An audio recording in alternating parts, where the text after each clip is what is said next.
Hello friends, आज मैं आप लोगों से शेयर कर रही हूँ बिना अवन बिना अंडे के घर पर ही एकदम बेकरी जैसा सॉफ्ट और टेस्टी वनीला केक कैसे बना सकते हैं। तो चलिए फटाफट से बनाना शुरू करते हैं। मैंने यहाँ पे एक कुकर ले लिया है और उसके सेंटर में मैंने इस तरह से स्टैंड को रख दिया है। और अब मैं इसे एक प्लेट से अच्छे से ढक दूँगी और गैस की फ्लेम को मीडियम करके हमें 10 मिनट के लिए कुकर को प्रीहीट होने के लिए छोड़ देना है। तो जब तक हमारा कुकर प्रीहीट हो रहा है तब तक हम अपना केक टिन तैयार कर लेते हैं। तो मैंने यहाँ पे 6 इंच का केक टिन लिया हुआ है और मैं यहाँ पे ले रही हूँ बटर पेपर। बटर पेपर को इस तरह से हमें फैला लेना है और इसके ऊपर से रख देना है केक टिन। और केक टिन को रख के हमें इसके चारों साइड से पेन से निशान लगा लेना है। तो मैंने यहाँ पे केक टिन को रख के इस तरह से निशान लगा लिया है और अब हम सीज़र से निशान के ऊपर से काट लेते हैं। तो मैंने इस तरह से बटर पेपर को काट लिया है और अब हम केक टिन को ऑयल से ग्रीस कर लेते हैं। तो मैंने यहाँ पे सिंपली थोड़ा सा रिफाइंड ऑयल ब्रश में लगा लिया है और इस तरह से पूरे केक टिन को अच्छे से साइड से में भी हमें अच्छे से इससे ग्रीस कर लेना है।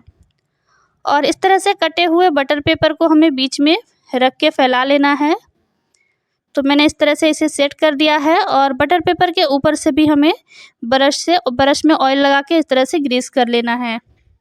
तो मैंने यहाँ पे अच्छे से एकदम ग्रीस कर लिया है, ये देख सकते हैं आप। तो अब हम इसे एक साइड में रख देते हैं और तब तक हम अपना बैटर तैयार कर लेते हैं। बैटर बनाने के लिए मैं यहाँ पे मेजरिंग स्केल का यूज़ कर रही हूँ। तो यहाँ पे मैं मेजरिंग स्केल के ऊपर से इस तरह से भगोने को रख दूँगी और अब हम इसमें डाल देते हैं प्रीमिक्स। तो मैं यहाँ पे 200 ग्राम प्रीमिक्स ले रही हूँ क्योंकि आज का जो मेरा ऑर्डर है वो है 1.5 पाउंड केक का। तो मैं हमेशा ही 1.5 पाउंड केक के लिए 200 ग्राम प्रीमिक्स का इस्तेमाल करती हूँ। तो ये देखिए मैंने 200 ग्राम प्रीमिक्स ले लिया है और अब हम इसका एक बैटर तैयार कर लेते हैं। तो अब हम इसमें डाल देते हैं पानी और पानी को डाल के हमें इसे अच्छे से मिक्स कर लेना है। और बैटर की कंसिस्टेंसी जो है हमें रिबन कंसिस्टेंसी रखनी है, ना ज़्यादा पतली रखनी है और ना ही ज़्यादा गाढ़ी। अगर हमारा बैटर पतला होगा तो इसे बेक होने में टाइम लगेगा और अगर हमारा बैटर ज़्यादा थिक होगा तो हमारा स्पंज बीच से क्रैक हो सकता है। तो बस मैंने इस तरह से इसका बैटर तैयार कर लिया है और अब हम इसमें डाल देते हैं 4 से 5 बूंद वनीला एसेंस और एसेंस को डाल के भी हमें इसे अच्छे से मिक्स कर लेना है। तो मैंने यहाँ पे इसे अच्छे से मिक्स कर लिया है और अब हम इसमें डाल देते हैं रिफाइंड ऑयल। तो मैं यहाँ पे हाफ़ कप रिफाइंड ऑयल का इस्तेमाल कर रही हूँ और रिफाइंड ऑयल को भी हम इसमें डाल के और इसे अच्छे से मिक्स कर लेते हैं। तो यहाँ पे मैंने इस तरह से इसे मिक्स कर लिया है और अब हमारा बैटर तैयार है और इधर हमारा कुकर भी अच्छे से प्रीहीट हो गया है। तो अब हम बैटर को ट्रांसफ़र कर लेते हैं केक टिन में। तो ये देखिए हमारा बैटर कितने अच्छे से तैयार हुआ है। तो अब हम इसे केक टिन में ट्रांसफ़र कर लेते हैं। तो मैं इसे केक टिन में डाल देती हूँ और अब हमें बैटर को इस तरह से डिप कर लेना है ताकि बैटर में जो भी एयर बबल्स हो वो निकल जाए। और अब हम इसे डाल देते हैं प्रेशर कुकर में।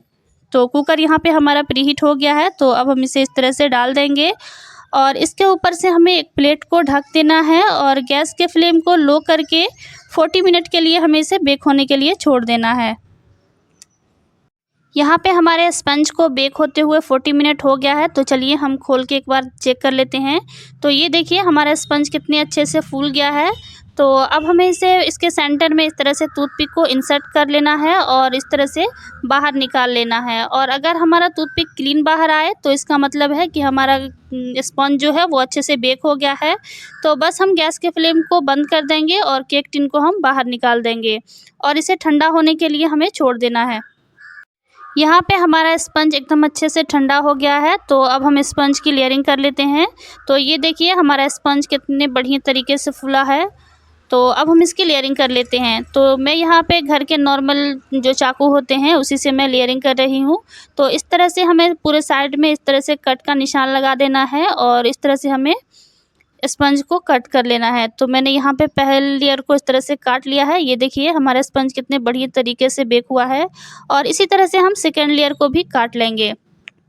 तो मैंने यहाँ पे सेकंड लेयर को भी काट लिया है और अब हमें ये लास्ट के लेयर को इस तरह से उठा लेना है और इसके अंदर में जो हमने बटर पेपर लगाया था उसे हम अब निकाल के रख देंगे।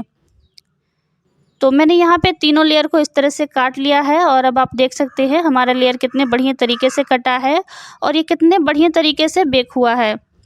तो अब हम इसकी आइसिंग कर लेते हैं। तो आइसिंग करने के लिए मैंने यहाँ पे 250 ग्राम क्रीम का यूज़ किया है। यहाँ पे मैं ट्रोपोलाइट का क्रीम यूज़ कर रही हूँ। और अब हम इसमें डाल देते हैं वनीला एसेंस।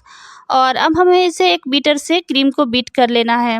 क्रीम को हमें 5-7 मिनट के लिए कंटिन्यू चलाते हुए बीट कर लेना है। तो मैंने यहाँ पे क्रीम को अच्छे से बीट कर लिया है, ये देखिए। अब आप देख सकते हैं हमारा क्रीम कितने बढ़िया तरीके से बीट हुआ है। हमारा जो सबसे ऊपर वाला लेयर था वो मैं इसमें सबसे नीचे डाल रही हूँ। और इस तरह से हमें लेयर को डाल के शुगर सिरम से अच्छे से लेयर को मॉइस्ट कर लेना है। और मैंने यहाँ पे पाइपिंग बैग में इस तरह से क्रीम को भर लिया है। और टर्न टेबल को इस तरह से घुमाते हुए हमें पूरे में क्रीम को अच्छे से फैला लेना है। और इस तरह से पैलेट नाइफ को घुमाते हुए हमें पूरे अच्छे से क्रीम को लगा लेना है। तो मैंने इस तरह से पूरे में क्रीम को लगा लिया है। और अब मैं इसमें डाल देती हूँ क्रश। तो मैं यहाँ पे मैंगो फ्लेवर का क्रश यूज़ कर रही हूँ। तो यहाँ पे हमें थोड़ा सा क्रश इस तरह से डाल के और टर्न टेबल को घुमाते हुए पैलेट नाइफ से इस तरह से पूरे में स्प्रेड करके क्रश को लगा लेना है। और अब मैं इसमें डाल देती हूँ चेरी। जिस तरह से मैंने फर्स्ट लेयर को कंप्लीट किया है सेम उसी तरह से मैंने सेकेंड और थर्ड लेयर को भी कंप्लीट कर लिया है।